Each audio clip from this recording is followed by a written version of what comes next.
Hello, this is the MiRider folding e-bike.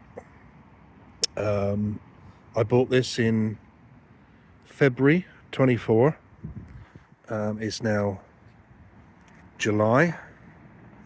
So I've been riding it for a few months. Like I say, I've done 1,000 miles now, and I thought I'd give you my thoughts and opinions on what it's like to own, possible niggles, pros, cons. I originally wanted a bike, an e-bike, to commute to work, for leisure, and just, get out and about. And I wanted to find out what e-bikes are all about. And I was browsing a few brands. I wanted something that was UK legal, that wouldn't get me stopped and possibly get it potentially taken away from me. And there's a guy on YouTube, DJ Audits, that rides around on one, different locations. And he was always singing its praises. And he actually went to visit the MiRider factory in Wigan, just to see where he bought the bike from, see what it was like there.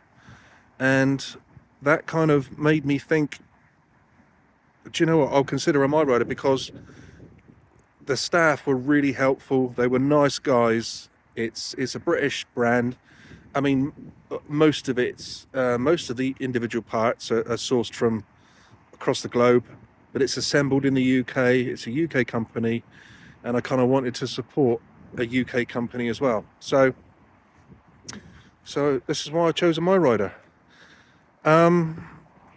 Okay, right. Let's start at the beginning. Start with the handlebars. These aren't the grips that come with the bike. They are aftermarket grips. They are, what are they? Ergon, let's focus in. Ergon GP1 grips.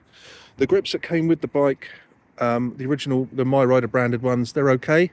I just found them a little bit too flexible for me. Comfort, plus this palm rest here wasn't that big on the original grip. So I thought, let's go with a bit of German engineering and buy these. A lot more comfortable. They seem a lot more rigid, a lot more tough. It was a stand the test of time, The bike originally came with a kind of a flat handlebar, and it after a couple of months, I kind of felt my back was getting a little bit achy. I kind of spent a bit of time hunched over riding, if you know what I mean. And I wanted something just to bring the height up, just to take that little bit of strain off my back. A lot of people recommended the riser handlebars. They're only 20 quid.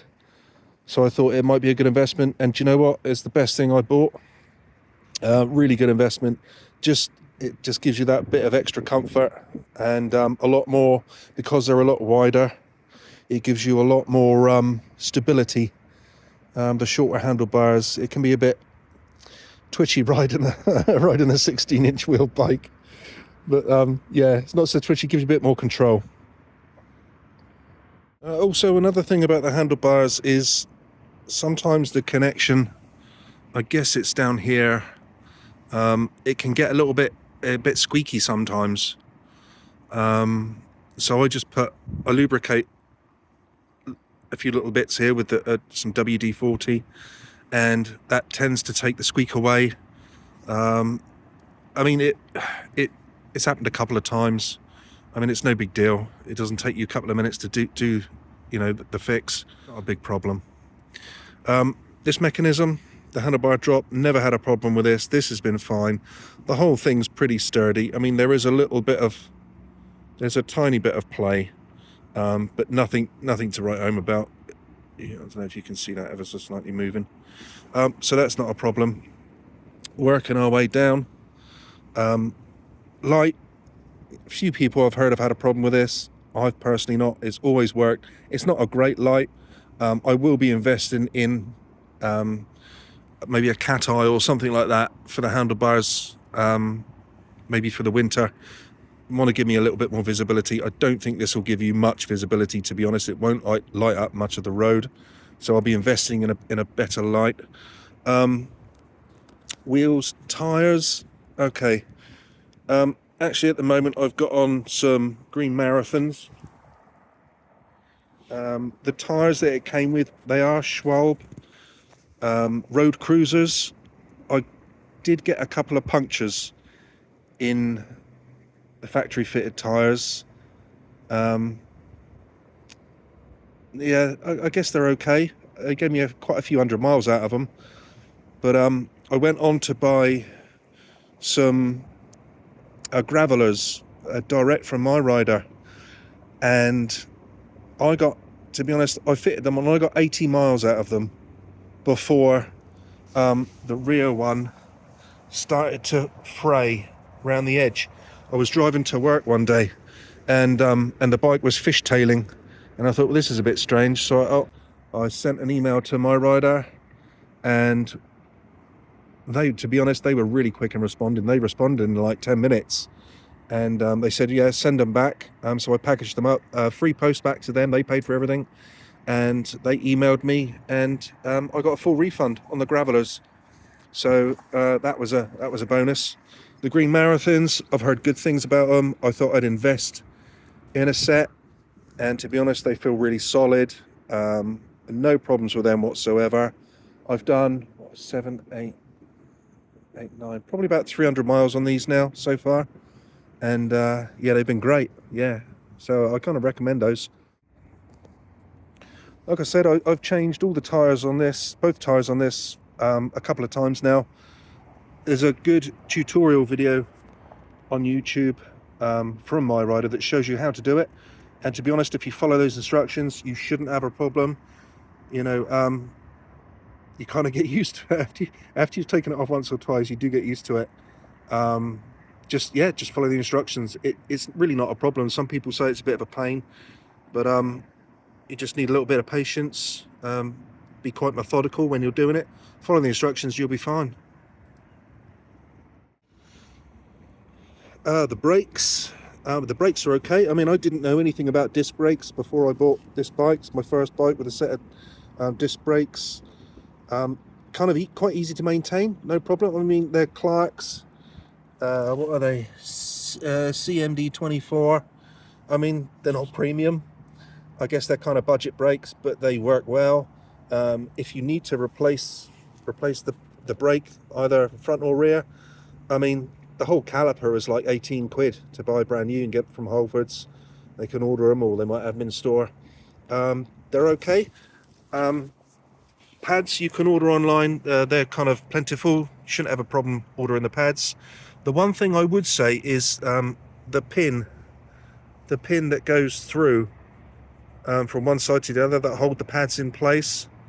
The front one completely seized, and I couldn't get it out with an Allen key. So I bought a brand new front caliper set. So when those pads have worn down, I'll just completely replace the whole caliper. 18 quid. Like I say, it's not a big deal. I would recommend it if you have got a MiRider. Take this pin out. I mean, drop the caliper down, take the pin out, and give it a little bit of WD on the threads. Because if you never do it, then one day you might come to change your brake pads, and it's all seized up, and then you'll have the same problem as I did. So just take that out, give it a little bit of lubrication, put it back in, and it should come out no problem when you need it to.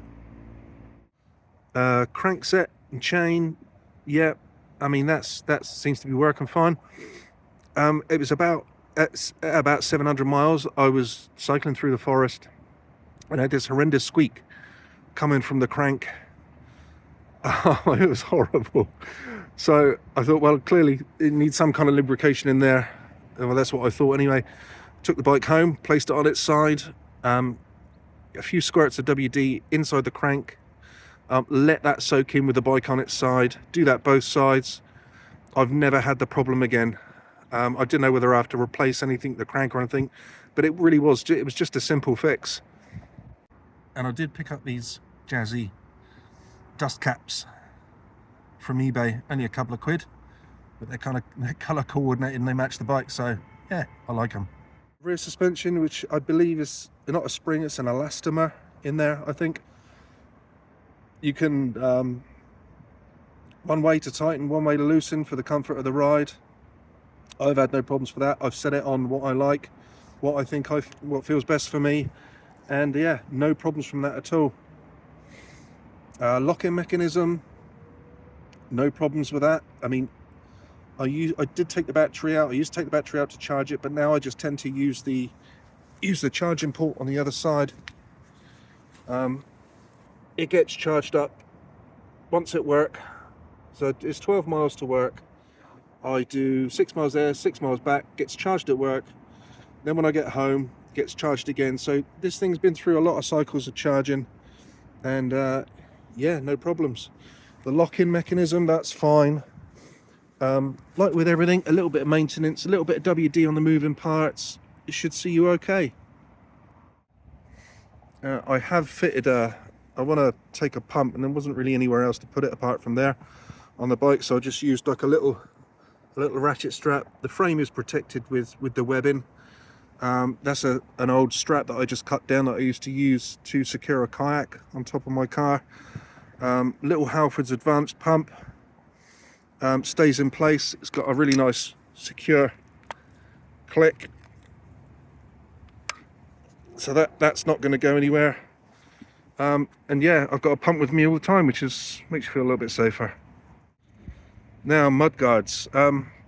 Let's face it, at the end of the day, they're just cheap mud guards. I think £12 odd a set from MiRider. The back one's not long enough. When you're going through the rain, go through puddles on my way to work, my backpack was getting completely soaked with muddy water. So I bought some kind of industrial matting, rubber car matting. Well, it's sold for cars anyway, and put 3 kind of self-tapping screws through there into the rubber, and that is long enough to stop any rain flicking up, hitting your backpack, so your back stays bone dry. There's a fault with these mud guards. I've seen a few people, they snap. Mine snapped on the way to work one day. The damn thing was rubbing on the tire. I wonder what that was. Got back and there was a hairline kind of fracture in there, so they don't last that long. So I epoxied it, that side underneath, and it's kind of solid now. But I mean, if they do go, it's only 12 quid, just get a new set, not really a problem. But yeah, that's a weak point on these for sure. Like I say, I go for quite a few leisure trips, so I need some storage. This one is a pack to ride off eBay. I think it's about 28 quid. I think I paid for that.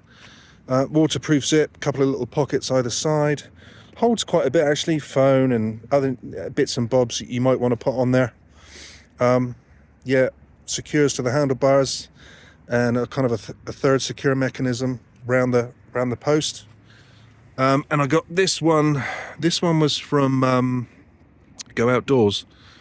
It's got a little clip for your light, which is kind of cool. It extends. I keep all my tools for changing tires in here. It's quite handy. It fits on there really, really well.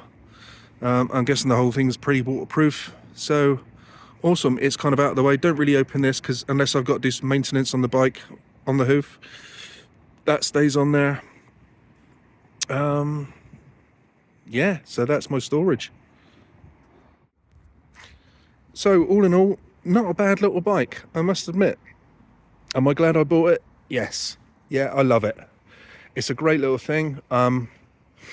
Great for commuting. It zips me along at about 16 miles an hour, which is more than fast enough for me on my daily commute to work. I can fold it up, put it in the boot of the car, go pretty much anywhere I want, get it out.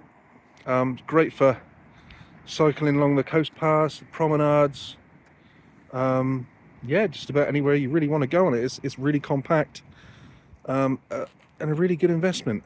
I'm pleased. So, well, I hope this video helps anyone out, someone out, you never know, if you're thinking of buying one, definitely consider it. Yeah, there you go. Thanks for watching, and everyone who's got a MiRider, enjoy it. Take care now.